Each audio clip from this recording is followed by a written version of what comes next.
Well, hello! It's Crafters Tavern number 20. Of course, this is always at short notice, and we have only just started doing these again. It is, of course, the fourth Friday of the month, and it is 7 p.m. Eastern, 8 p.m. Eastern, and 5 p.m. Pacific. So for all future wanting to be watching this live, you, of course, can check it out at that time. 4th Friday, that's US time, at 8 p.m. Eastern and 5 p.m. Pacific. So, of course, we will just continue going on until people are rolling in. And I see Artistic Colossus, hello, how are you? Of course, there's a delay between me seeing certain things and obviously responding. If you have any questions, pop them in the chat window over there, which is the bog roll for future viewers of the channel, and I'll be happy to help. Of course, you can also Skype in. The Skype is the DMG info. So I'm happy to bring people on in this live arena to talk about what we're going to talk about today. And basically, people said in the last stream that we should have some kind of theme, and the theme is hacking space and time. So hacking space and time, basically, or how do you arrange time to do crafting? How do you arrange your space? And you can also take that into, how do you manipulate time and manipulate space using your craft in the game? So it's a multifaceted little theme, and we can begin to talk about all that sort of stuff. So Allspark TV, what time is it there? It is 10 a.m. in the morning. This is Australian time, Eastern, in Sydney. Hello, Matt. How are you? So you can begin to ask me any questions you might have in the comment section, and I'll be happy to answer them. And hopefully we'll have some people join us that will be joining us via Skype.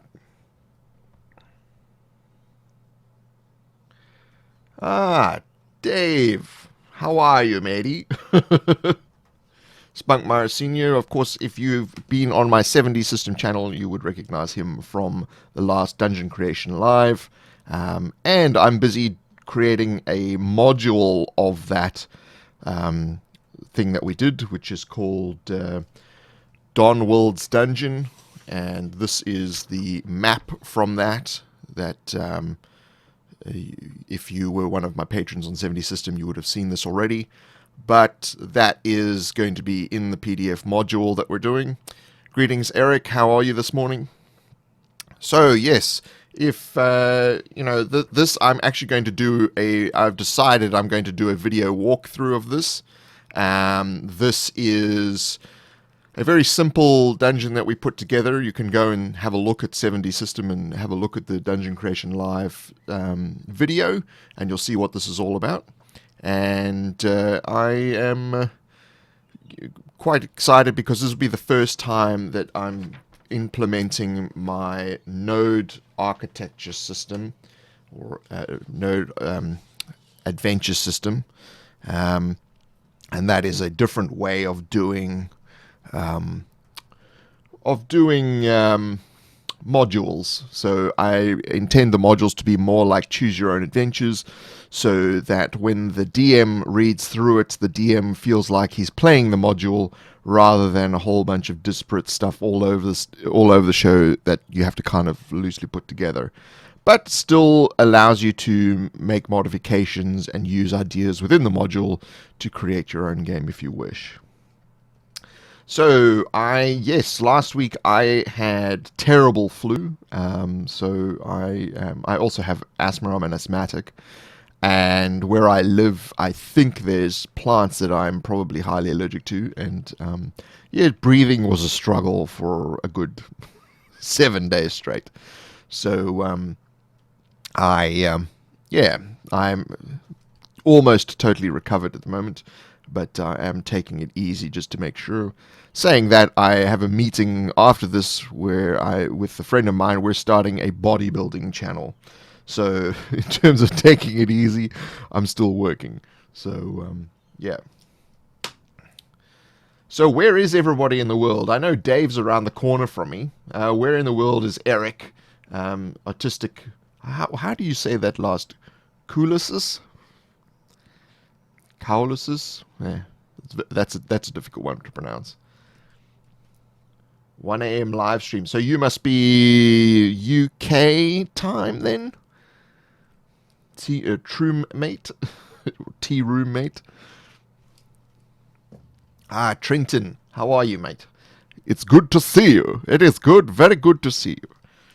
So this stream, getting back to the theme at hand, is hacking space and time. So how, send me some things in the comments section about um, how you manipulate your time in order to get things done in your crafting. Obviously, we all have busy lives and things like that.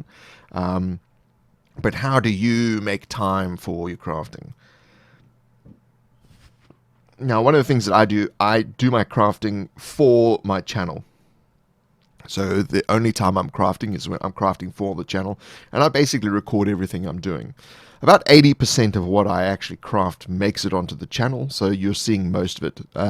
Some of the things that don't make it on, it's just I part way through creating it, I decide it's not that it's a failure. It's just I don't think anyone's going to really learn anything from it, and so I just leave it off. But as I said, about 80% of it makes through, and sometimes I will redo what I'm doing to either make it easier to understand or to use cheaper and more available materials. So I try to stick to the materials that I have. But in terms of time, see, I'm going off track again. In terms of time, I generally work at night because my phone's not ringing. I'm not being harassed. I'm not. Everything seems to be, quiet. The birds aren't chirping and, attacking me through the window here.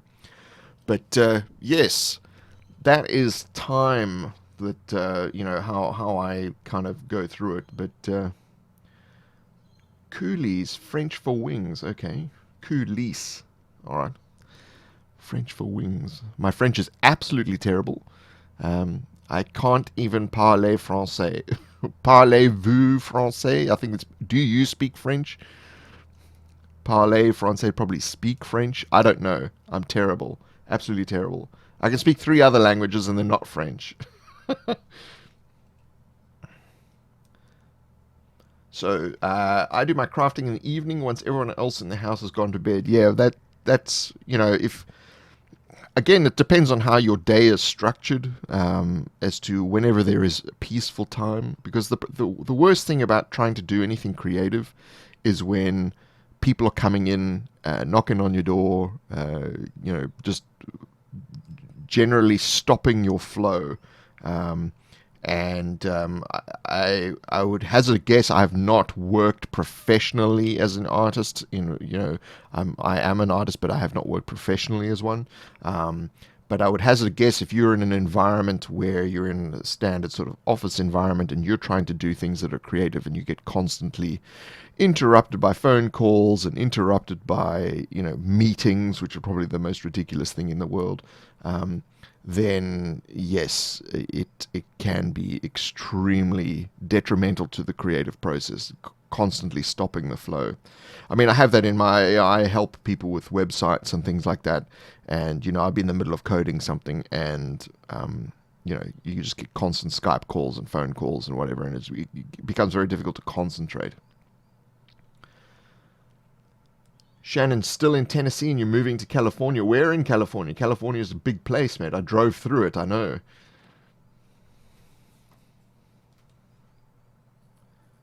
Yeah, if you can't find Starships and Steel, I had not heard of your channel until it was mentioned, I think, on Blackmagic Craft. So I must actually check that out. apparently you're into Conan, if that's correct. I may have seen it on another channel, but I just the um, Jeremy's shout out is fresh in my mind.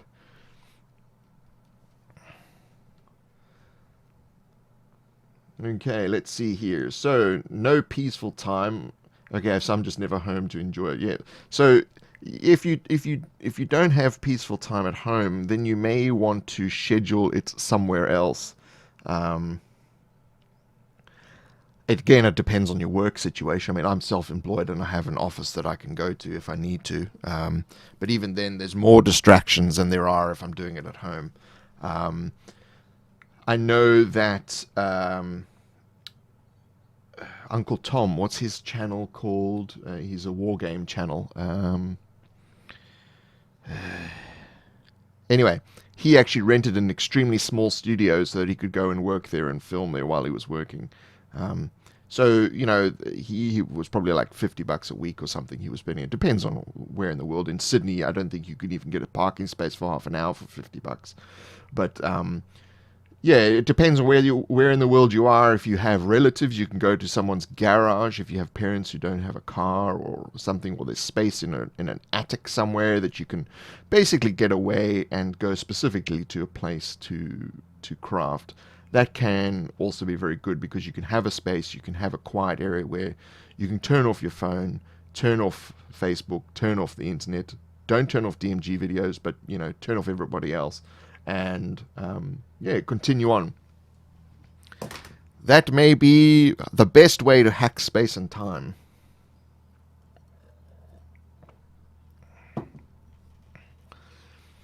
DM Insomnia, thanks for joining us. As a graveyard worker, I get to craft from about 11 p.m. till maybe about 5 a.m.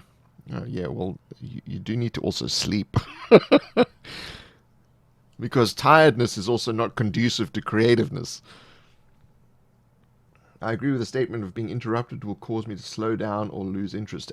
Absolutely. I was watching a video yesterday. Well, I say watching. I was listening to a video yesterday because I was driving at the time.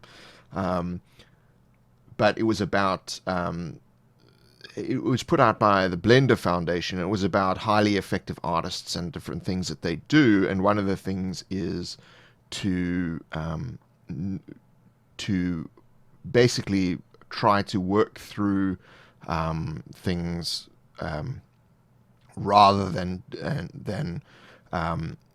having all those interruptions, because the interruptions basically stop the flow of what you're doing.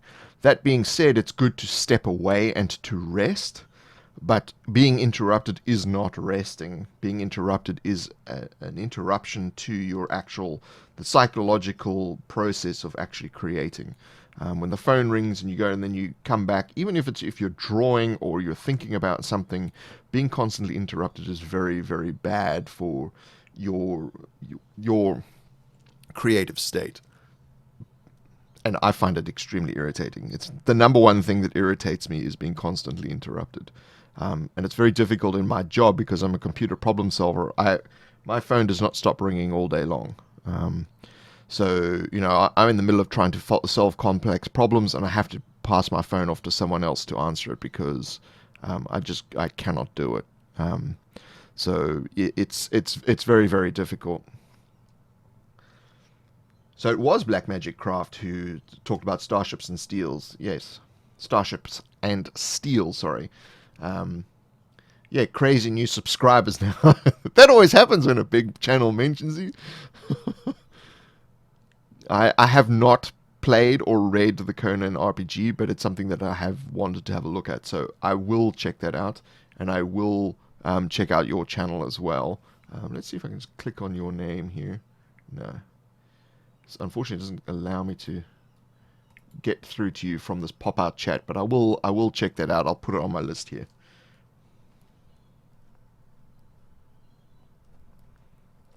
But hopefully you get a little bit more play from this too.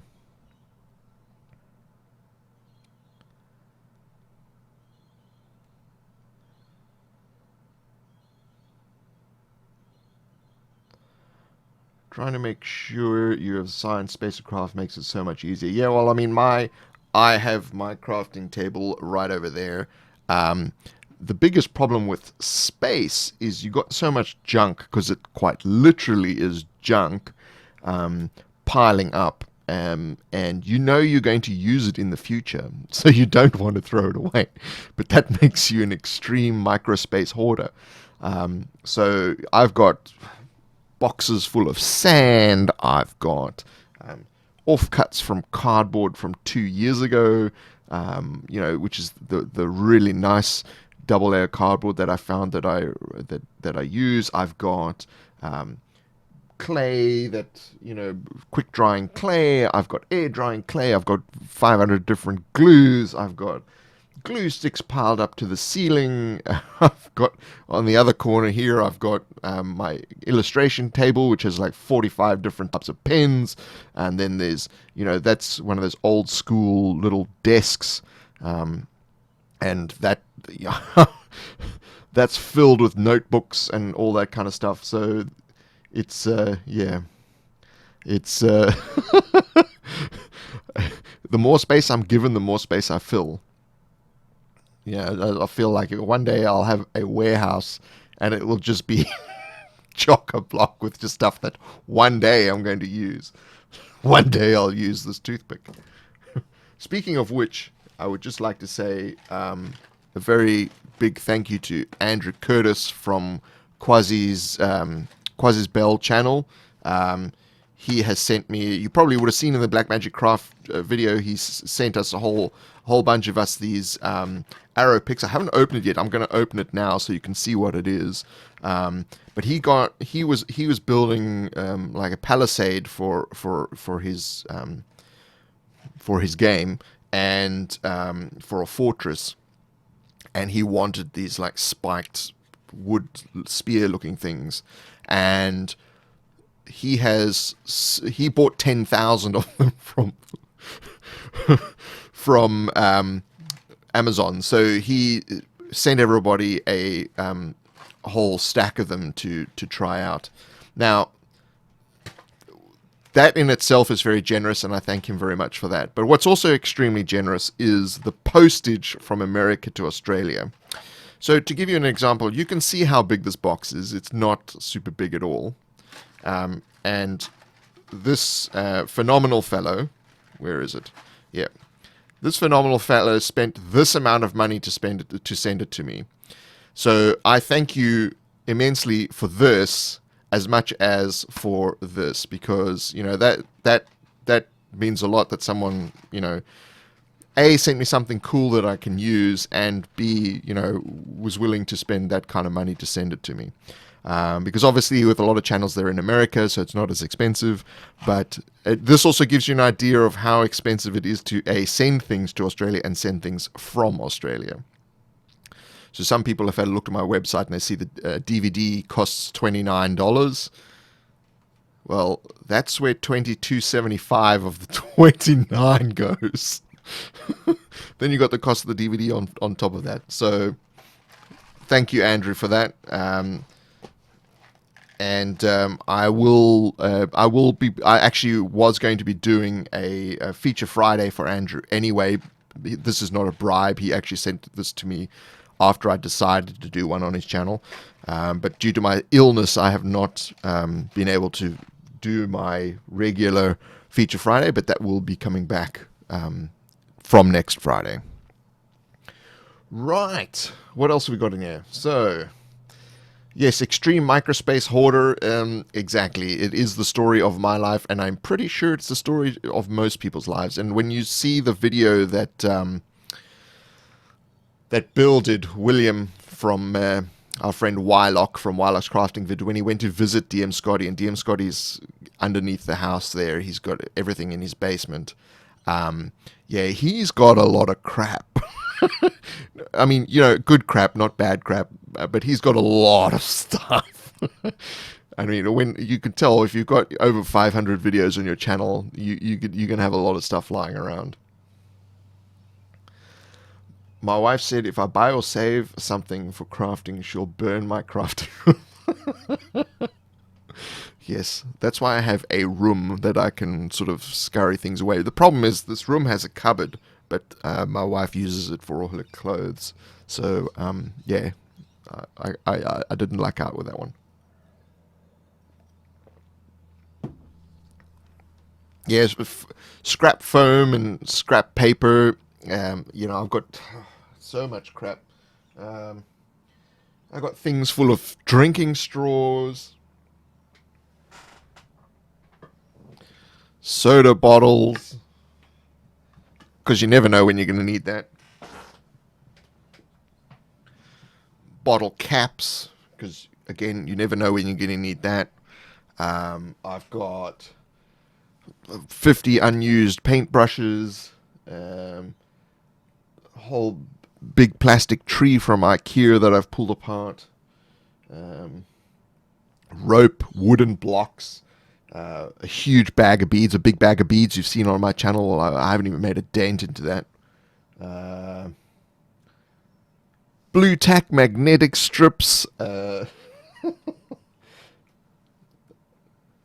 50 different sponges of different colors. So anyway, so I'm gonna crack this baby open. I'm going to cut towards myself, which Jeremy says is okay, but I'm going to use a dull blade. I'm going to do it, in an extremely dangerous, uncontrolled fashion. Just stab it. If no one has watched the Blackmagic Craft safety video yet, I suggest that you do.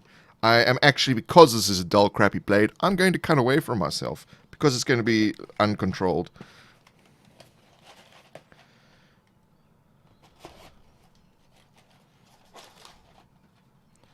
Slicing away.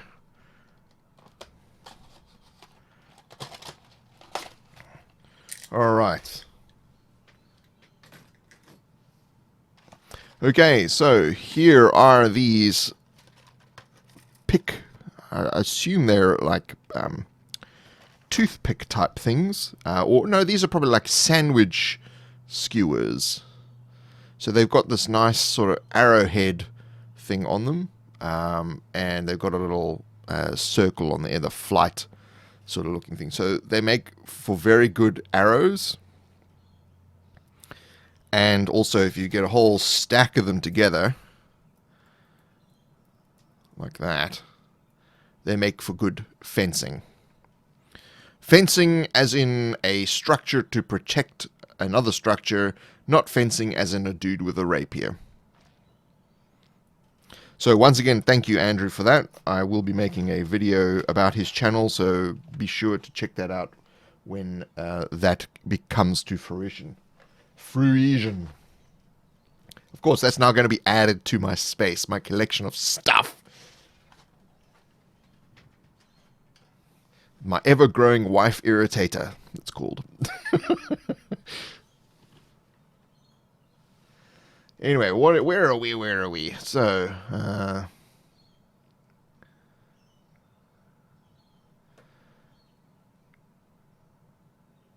I'm awaiting arrival of an 8x12 shop building. Lots of space. I can lock everyone out of it. Yes.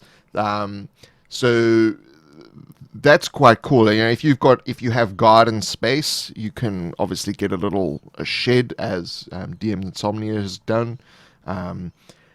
That's what Mel the Terrain Tutor was doing at one stage. Now, obviously, he's found studio space.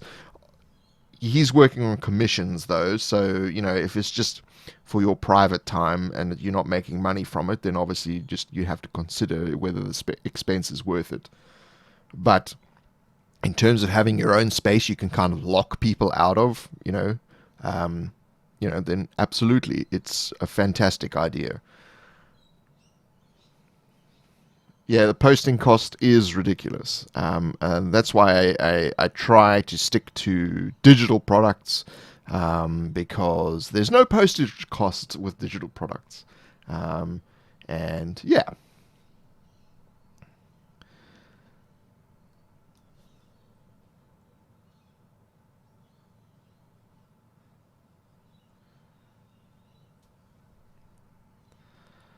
I almost ordered some stuff from Knights of Dice in Australia, but that shipping was crazy. Yeah. Viv, who runs Knights of Dice, he will be probably the first person to tell you that that's one of the killers of any small company that produces things in Australia. Like there's companies that produce laser cut stuff, they produce miniatures, all that kind of thing.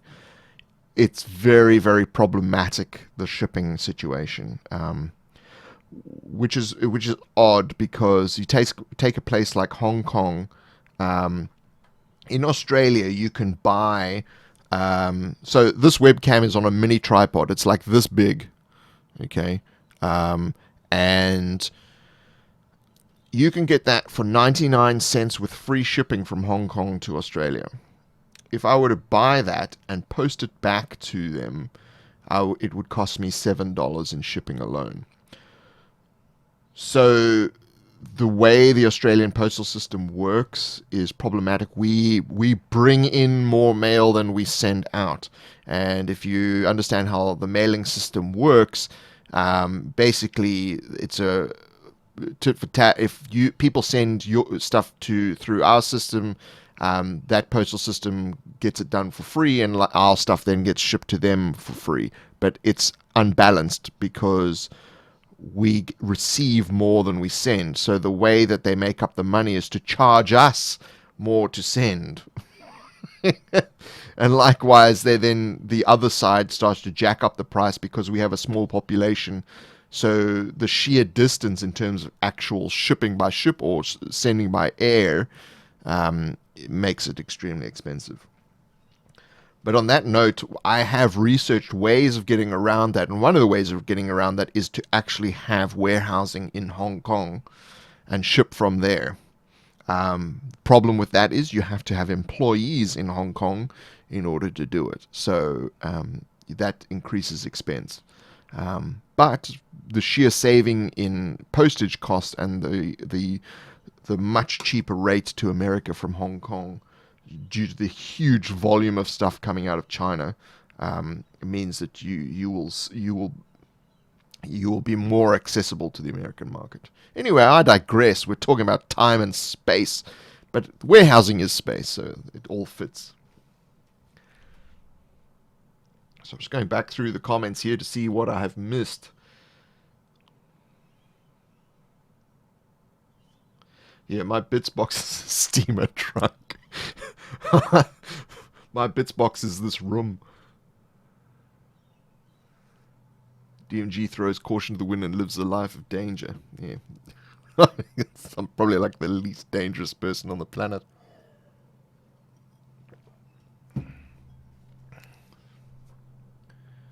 Any tips for sci-fi or modern tabletop campaigns? Just do what you would do in a fantasy campaign. Just dungeons are effectively buildings, so skyscrapers, etc. If you follow what I do in terms of the compact dungeon, so rather than having long corridors with a room and then a long corridor that doesn't make any sense, compact dungeoneering is basically you are just designing levels in skyscrapers. Of course, you can then have buildings the same way. And you can design your neighborhoods around the same thing. So a building is a room and the roads are the passages. And you can basically do exactly the same thing. So you're just reskinning a dungeon with modern stuff. So in terms of rooms and things that you find, a wizard's lair is a hacker's apartment. That's the kind of thing you can do for modern. I don't think it needs to be overthought. You can pretty much take my 80 tile system and use a carpeting, like a generic carpet look, like corporate carpet, and there you have skyscrapers. Then you just change the style of the doors. So you have, instead of having the kind of wooden doors that I've done, it's just more like white rectangles for doors, which you can cut out of foam, or, just take cardboard and stick white paper over it, or paint it white if you want. Obviously, terrain is modern terrain has a lot less features to it in terms of buildings, but there's a lot more in terms of furniture. There's a lot more variation in terms of appliances and things like that. So you can have ovens and fridges and TVs and all that kind of stuff, which you wouldn't have in a fantasy setting. So from a standpoint of a crafter, there's a lot of things you can start to create. But again, with modern stuff, a lot of it, they try to do these sort of clean lines. So a TV is a black rectangle. I mean, it's pretty boring from a creative standpoint. So it's pretty easy to churn out a whole bunch of black rectangles. Fridges and that kind of stuff. Again, it's a white box. Again, not a huge amount one can do from that standpoint, which means it's relatively easy to do. If you're starting out, that would be a great place to start if you wanted to do modern, because it's creating white rectangles is relatively easy, and then just getting little bits of metal pieces or whatever to have little handles and stuff on it, and then away you go. In terms of sci-fi, sci-fi is a difficult one because there's no sort of standardized sci-fi setting. I mean, for instance, CSI is sci-fi, which is modern. And then you've got fantasy itself is science fiction, so you can do that. Then you've got Star Wars, you've got Star Trek, you've got Stargate. Stargate is modern/ancient. You've got Star Wars, which is all run down. You've got Star Trek, which is all extremely clean. So science fiction is a difficult one, and that's why you don't see a lot of channels tackling science fiction. One, it's not as popular as Dungeons and Dragons, which is obviously more a medieval fantasy. But science fiction, it's which science fiction. So, for instance, if I did a Star Wars science fiction crafting bit, because obviously the Age of the Empire is very popular at the moment, as is X-Wing. There's a lot you can do for Star Wars crafting. Star Trek crafting obviously is completely different because the actual setting is very different. That's why you probably tend to see less of that, because there's not sort of this is what it is. D&D kind of is firmly within that sort of medieval fantasy setting, which is a lot of wide open wilderness spaces and stone walls and wooden doors. It's kind of very, very specific, whereas the others are not.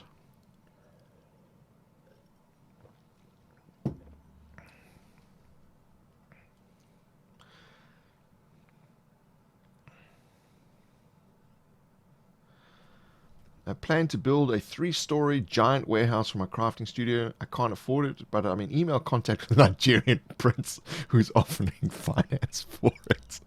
Well, I do know a guy in Nigeria. It's a 419 scam, that's called. And there's a wonderful website I've been reading since the 90s called 419eater.com.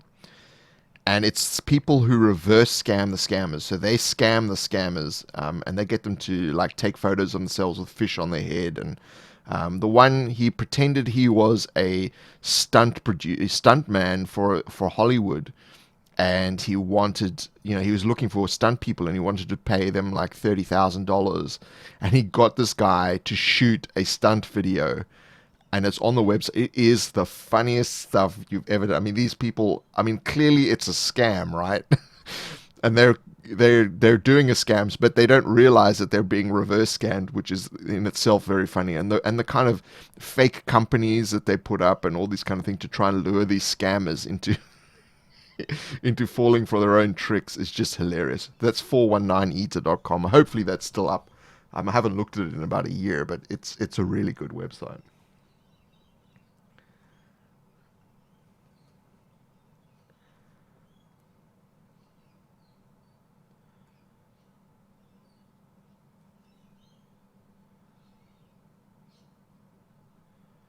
What about the shipping just within Australia? Well, the shipping within Australia is also quite expensive. To send a letter, if I want to send a letter to myself, it's like $1. Um, if I wanted to send a book to myself, I think it's about $6. So if I wanted to send the monster manual to myself, I think it would cost about $6 or $7 to send. And that would be to send to myself, so in the same neighborhood. Or to send to Dave, who literally lives around the corner from me.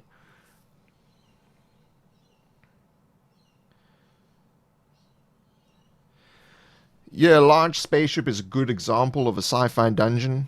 Yes, like Harbinger, that Absolute Tabletop is busy doing. Their science fiction variant of D&D 5e. Um, Space Hulk, the classic example. Or just Alien, just truckers in space. But again, that's a very specific form of science fiction. I mean, to me, the science fiction is such a broad ranging thing. It's difficult to say this is science fiction because modern terrain can be science fiction from a CSI standpoint. Because CSI is complete science fiction. There's a couple of things that they reference that that are done in forensics, but a lot of it is like, 10 seconds later we have a DNA analysis. It just doesn't work like that. Some of it will become science fact. Some of it they were really ahead of their time or something like that. But yeah, a lot of it is not. Yeah, the old trope of the abandoned space station. Again, in which space opera are we talking? Are we talking Star Wars? Are we talking Star Trek? Because each one again is going to be different. So I think science fiction is something you really kind of have to make your own, because you need to decide what it is that is going to be the best for your game. Yeah. Well, there's Quasi's bell tower, mate. He's asking me if I've received him. I said on Facebook that I had, but I did the unboxing. This was an unboxing video of it, so you'll have to rewatch this to see the unboxing. But there's Quasi's bell tower. You can click on his name and check out his channel. As I said, I will be doing a feature Friday, and it wasn't a bribe that he sent me. I was going to do it before he even sent me that anyway.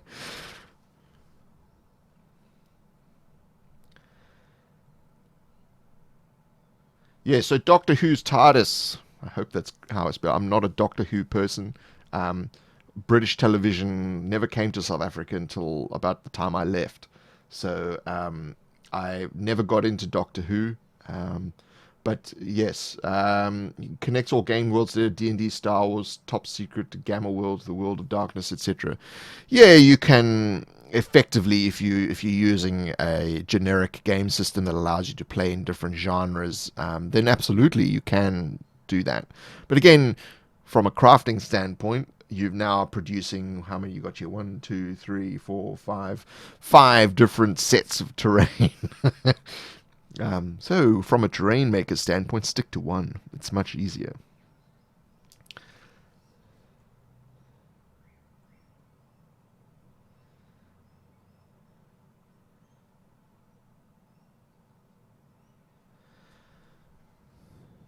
It's if you want sci-fi, it's Commissar Gamza. I think not Commissioner. I think it's Commissar Gamza. Trash Terrain is a good place to start. Yeah, he does quite a lot of good stuff. He doesn't do massive amounts of modification, so he tries to keep it plain and simple. I haven't watched many of his videos. I've only seen probably about. I am subscribed, but I've probably only watched about 7 or 8 of them, because there's just so many videos. I just don't have the time to watch everybody. All the videos I watch samples, unless I get into someone's channel and then I watch all the videos.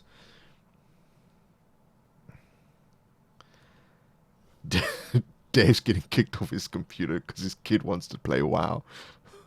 It's time to buy a kid his own computer. You need to come and talk to me about that. I can sort out when I've got like 100 computers in my office. Babylon 5, yes. I only saw the first season of Babylon 5. I know that it got very good after that. I just haven't been able to commit the time to getting into Babylon 5. There was a brilliant movie made. I think it's Russian. It's Starship Poughkeepsie.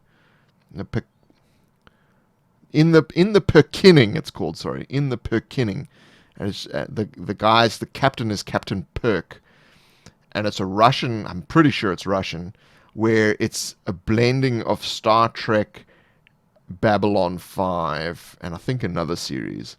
And it's just this movie about it's like evil Star Trek, and they accidentally go back in time, and they build a new enterprise from modern materials, and go to war with the Babylon 5 universe. It's actually quite well made. It's clearly low budget, but it's quite well made, and it's really, really funny. And I think it was more than 10 years ago that came out. It's Star Wreck in the Perkinning. So if you haven't seen that I'm pretty sure that's on YouTube. I'll type it in the comments so you know how to Star Wreck in the Perkinning. I'm pretty sure that's how it's spelled.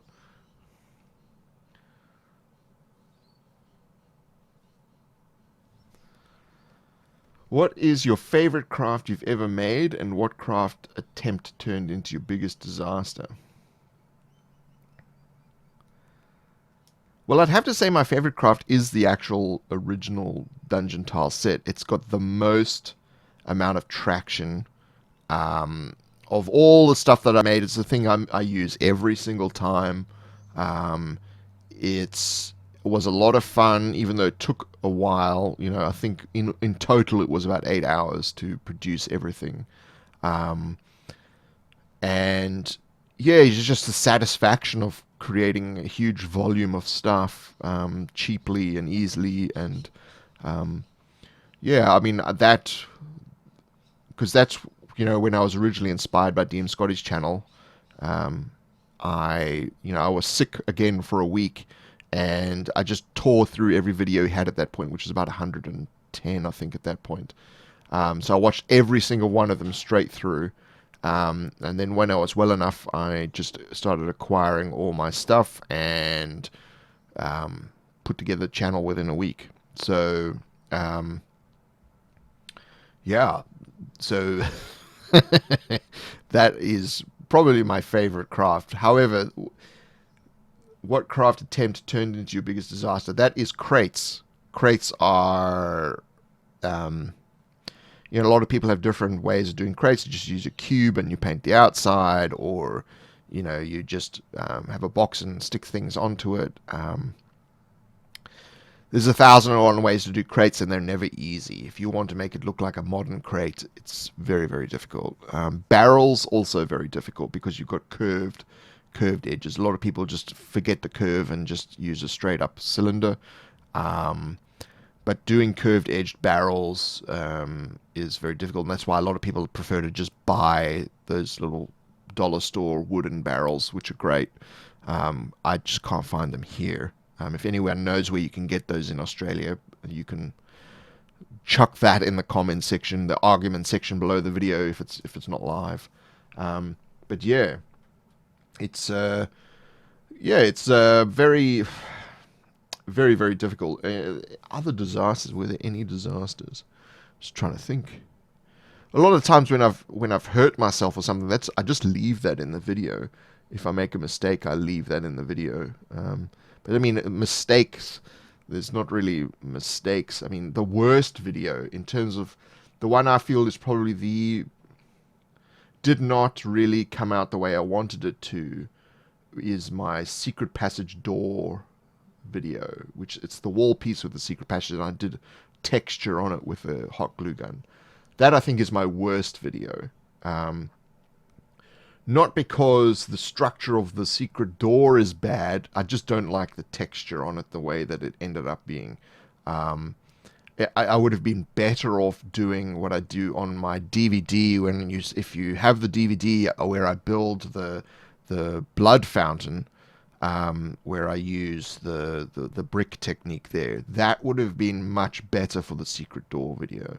Um, but it's done. It's done. Yeah, it's. Um, I'll probably redo that. But the original secret door that I did, which I built for my game before I even started the channel, that secret door is the same without the texture. It's just I just didn't do any texture on it. So if anyone watches that video, I would suggest just leave the texture off because it actually looks better without it. So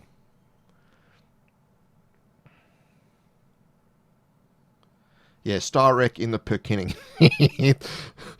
That movie is really effed up. What's your biggest DM blunder? Um, that's a good question.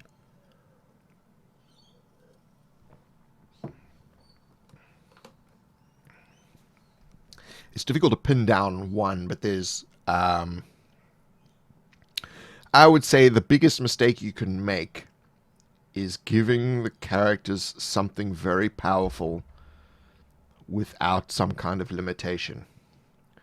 So if you give them a magic weapon when they're low level, that's +5 or something ridiculous. So it depends on which rule system you're using.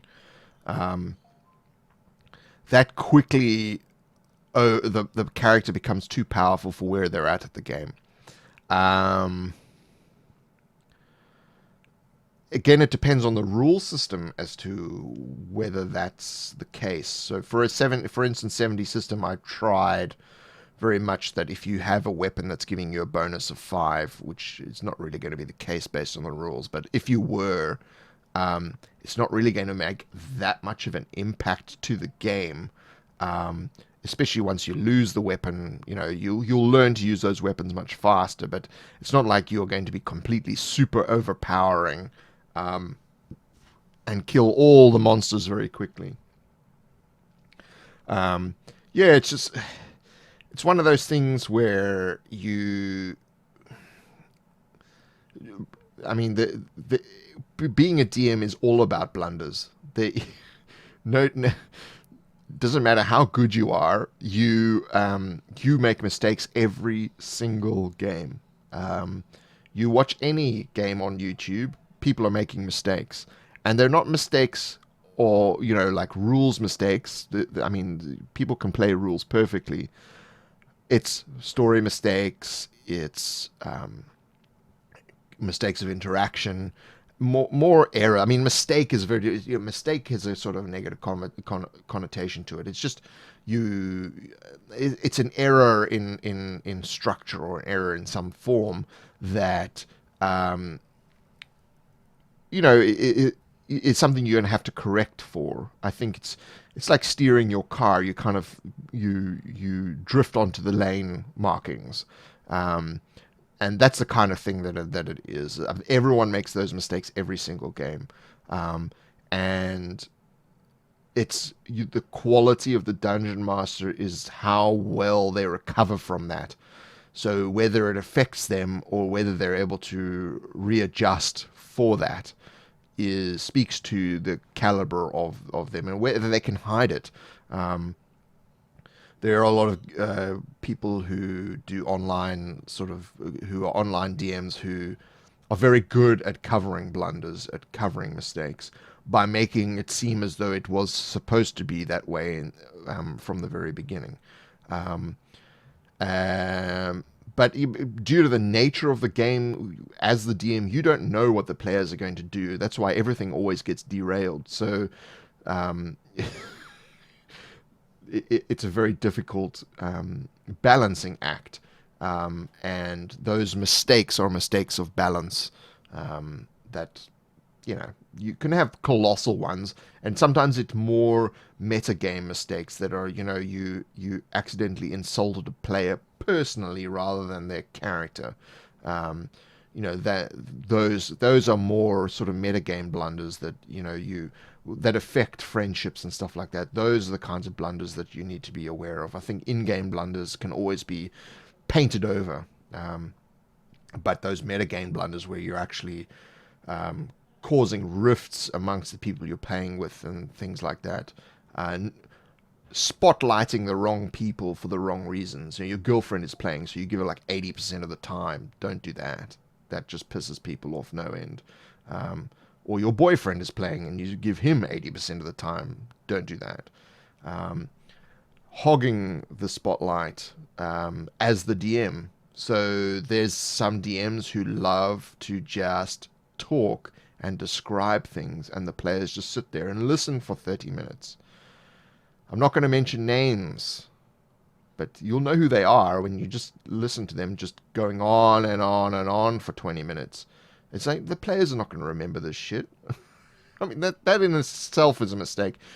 If you feel the need to do that, make videos or write a book, because you're just, you're wasting people's time, honestly.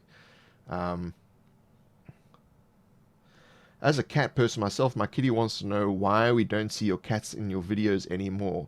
Well, first of all, the two cats, 007 and Chem and Meow, 007 was not my cat. So 007 lives with his dad, who lives on the other side of the city now. So occasionally when his dad goes on holiday, we actually have him. We cat sit.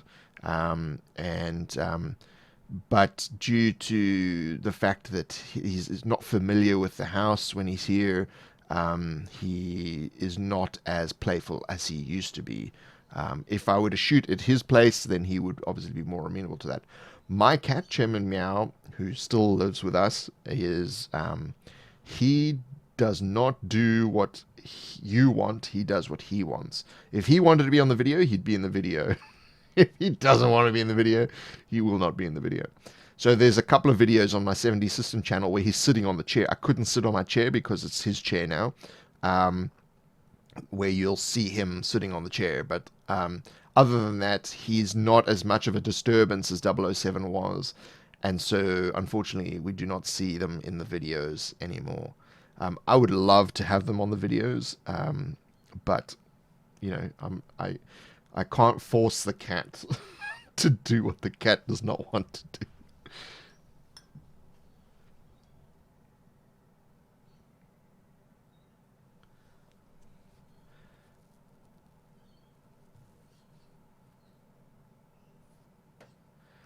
Okay, I realized when I sent the first question I should have rephrased sci-fi, science fiction, science fantasy, or modern tabletop campaigns, making it more specific.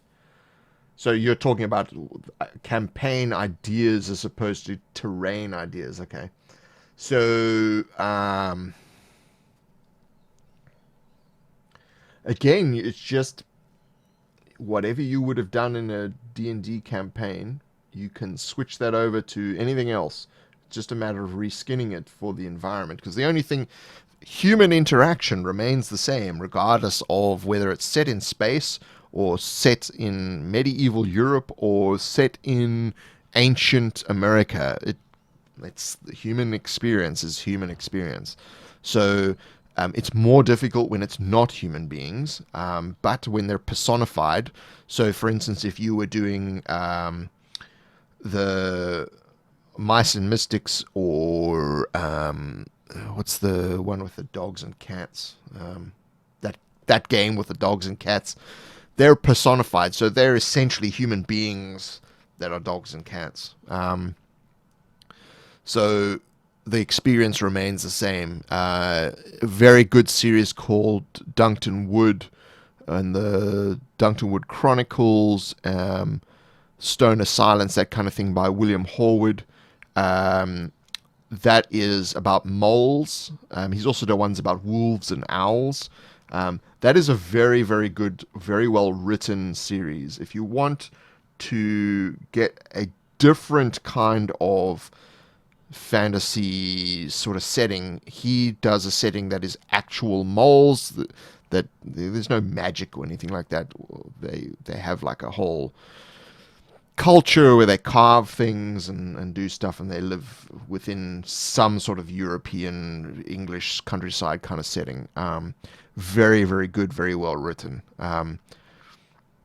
But again, it's personification. You're essentially they're human beings. However, he has what's good about that series is he's incorporated the life cycle of moles and the way they breed and things. He's actually made it more mole-like than human-like. Still has the emotional aspect of humanity within the characters, but it's it's quite different from that perspective. Rats of Nim. So those are different from human beings in terms of actual science fiction. Again, it's such a broad thing. You can do CSI, you can do time travel to medieval wherever using modern equipment. Um, yeah, it's basically you just take any old D&D module and reskin it. So I mean, you could take Under the Tavern for instance and have that as the basement levels underneath a restaurant in a skyscraper. It would still work. You would just swap out undead for, you know, drug addicts, and you would anything that was magically oriented would be technologically oriented. Vampires would be serial killers. So there's a lot you can do. You just basically go through and say, okay, what would the modern equivalent of this be, and just change it. So you still get the same kind of feel, but for the genre that you're looking at. Have you ever had a player constantly argue with you about your responses to their actions? Um, Not constantly, because I try and nip that in the bud as quickly as possible. Um, I do irritate my players quite frequently, because they they want to do a certain thing, and my whole way of doing things is I like to add a little bit of chaos into it. So they just want to rest. So their whole goal is I just want to rest and gain some hit points, but the shit just keeps hitting the fan, and that irritates them. But not in a bad way, not like, oh, you've ruined the friendship irritation. It's more keeping the game going. They're irritated that they can't have the most powerful weapon. And I don't think that's conducive to good gaming. It's just giving them ever more powerful stuff, and that sort of power creep and level creep that happens in most role-playing computer games. I like to steer away from that, and I like to make the game more interesting. And throwing in irritation. Irritation is one way of letting the blood boil a little bit. So it also means that they get more satisfaction when they actually do achieve something, that they have now bested the situation. So they don't best me, they best the situation.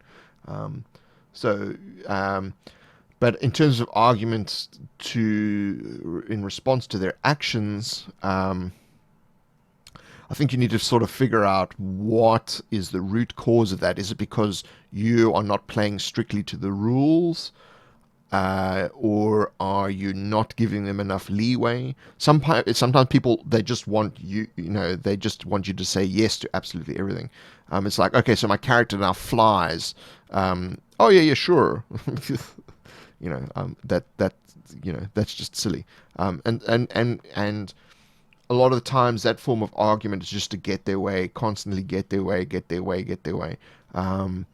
Again, I don't know the situation as to what the specifics of it. That's a very general question. But, and obviously I'll have to give a general response. But yeah, it depends on the reason, the background reasons as to why they're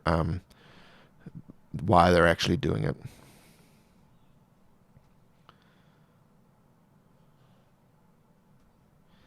Yep. I game with two of my brothers-in-law. I know all about the meta blunders you're talking about. Yeah. So all of a sudden you can have family rifts. You kill a character in game, and that just have a family feud that lasts 3 decades because some dwarf was killed in a game.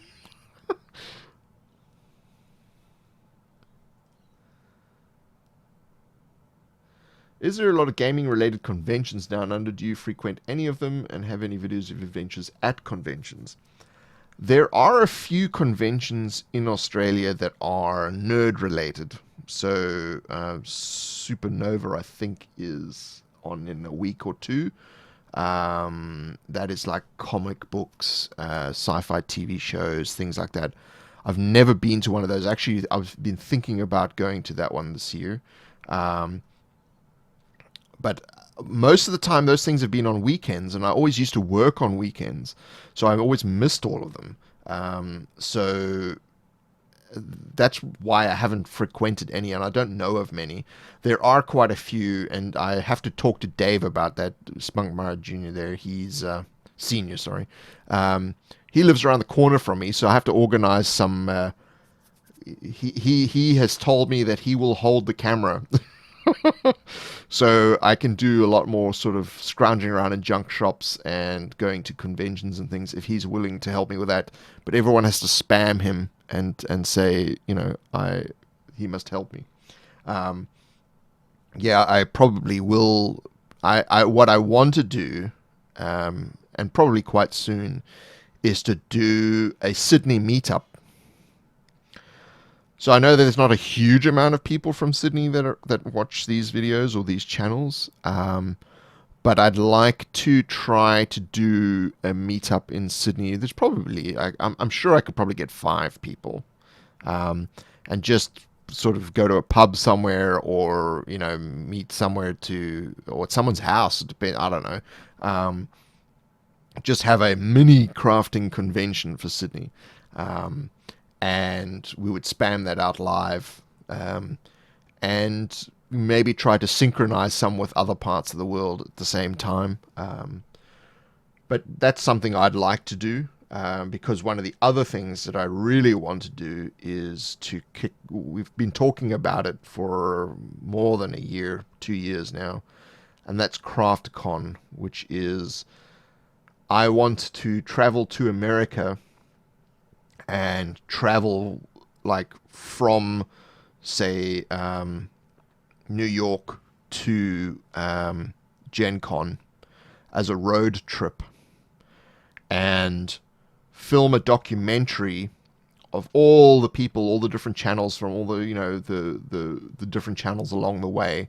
Meet those people, meet all the crafters that are in areas along there, or if we can raise some money, go further south down to like places like Texas and California and so on and so forth, and do meetups. So every like second day or whatever, do a meetup, and film a documentary of it to just so that the community has, these are all the people in the community at this point in time. Just a great little sort of spend a month just driving across America, meeting everybody.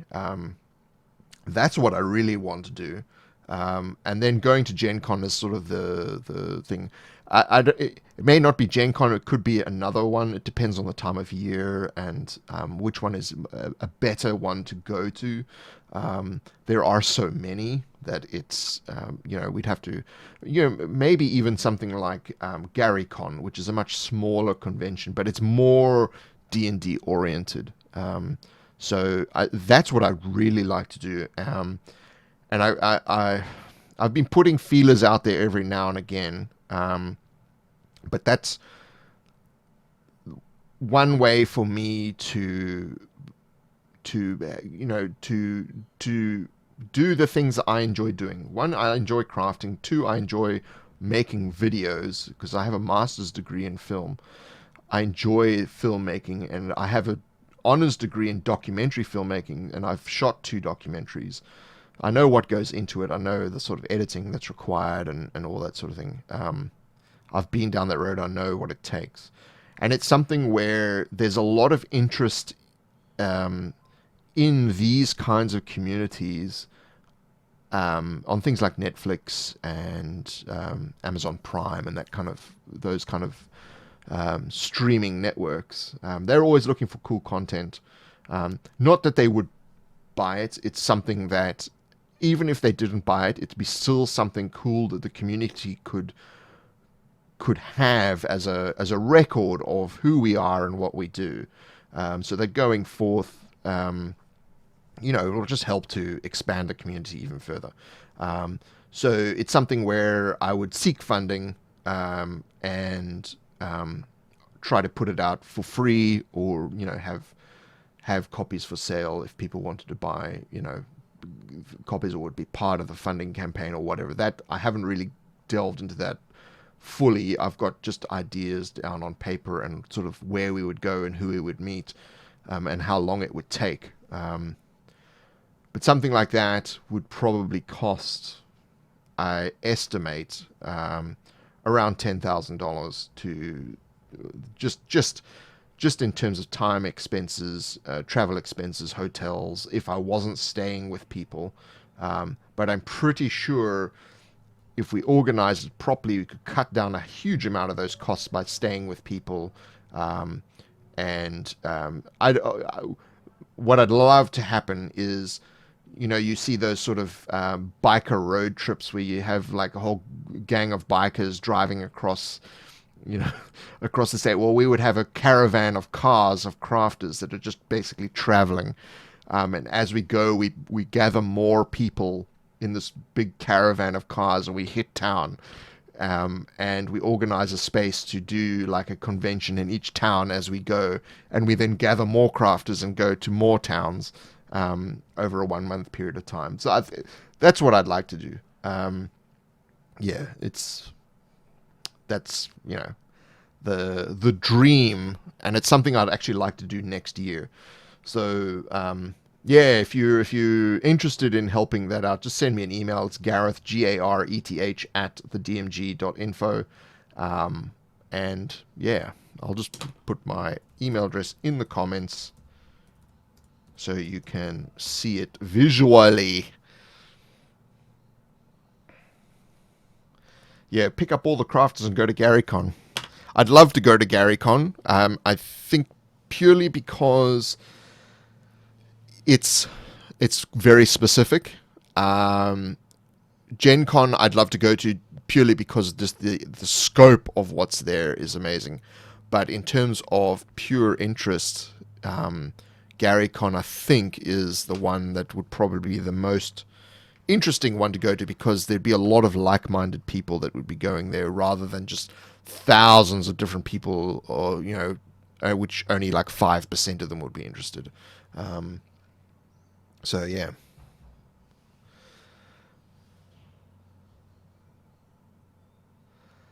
Alright, so a darkness spell cast on your monsters while watching him do so. I had the monster's head in his direction. He claimed the monster cannot see anything, therefore could not head in his direction. Yeah. I mean, I know what you're saying. It's like the monster can see you, and then he's in complete darkness. So then he continues to go forward. What I probably would have done was do a random direction roll, but have... So, for instance, the caster would be at 12 o'clock. And you would want to have the monster randomly determine a direction. So you'd roll a d12, but you would add 4 to the roll. So it may be that it gets, so if it gets to 13 or 15 or whatever on the roll, it just goes to 12. So you're randomizing the direction, but you're giving some additional points to it for disorientation. So you may still go, if he rolls a 1, he'd go to 5 o'clock, which is the wrong direction. If you rolled a 2, that's a bit of a blunder. You'd go to 6 o'clock, go completely the wrong direction. But if he rolls a 6, he goes towards 10 o'clock, so he's still almost in the right direction. So he emerges from the darkness nearby the character. So you could do something like that because the player's problem, I assume, is that they feel that the monster should be disoriented. And I know where you're coming from, where you're saying, well, the darkness does not disorient if he knew that just by walking forward he would get to you. So you kind of need to say, okay, let's meet halfway and use random direction, but modify it so that there is a chance that it will still go to where it needs to go, and that's by adding 4 or adding 6 to the roll. I think 4 is probably better because you're going to get close or just totally the wrong direction. Yeah, that would probably have been suitable for that. I mean, it's kind of like what I would normally do is sit down and think, okay, where can I kind of meet in the middle? So I'm not 100% satisfied. They're not 100% satisfied, but we're both losing out on what we want. So it's a kind of a good compromise. Anyway, okay, well, yes, Darkness Spell does not affect a monster's smell. So just say, well, the olfactory nerves on this rust monster, it's, basically blind anyway, but it can still smell your sword, so it comes out of the darkness and tries to gobble your sword. Yes, so there's always a DM way around it, but don't overdo that. You got to give the players a win. You constantly, as I said, that I think his problem is that he feels that it should disorient the monster, and yeah, I don't think it would disorient the monster. It's just like closing your eyes; you can still walk forward, even though you can't see because you closed your eyes. So, yes, meet them in the middle with a little bit of disorientation, and you'd probably have a better outcome from a player satisfaction standpoint. Anyway, thank you very much for joining us from all over the world. Unfortunately, no one Skyped in. I should have probably reminded people that they could actually Skype in. But this is always on the 4th Friday of every month. That's US time, 8 p.m. Eastern, 5 p.m. Pacific. And it is the next day in Australian time at 10 a.m. But of course, these times change due to daylight savings and things like that. So, but yeah, I always try to keep it 8 p.m. Eastern and 5 p.m. Pacific. And unfortunately, if you're in the UK, that kind of puts you in the middle of the night. But it's in the middle of the night somewhere, so someone unfortunately lost out. Well, that brings us to the end of Crafter's Tavern number 20. We tried to do time and space, and we got derailed, but that doesn't matter. We got a lot of cool stuff on. And yeah, hopefully we'll see you all again in the next one. If you have any questions or theme ideas or whatever for Crafter's Tavern, send it to my email, gareth@thedmg.info. It's GARETH @thedmg.info. You'll see it in the chat window there. Yeah, thank you for joining us, and I'll see you next time.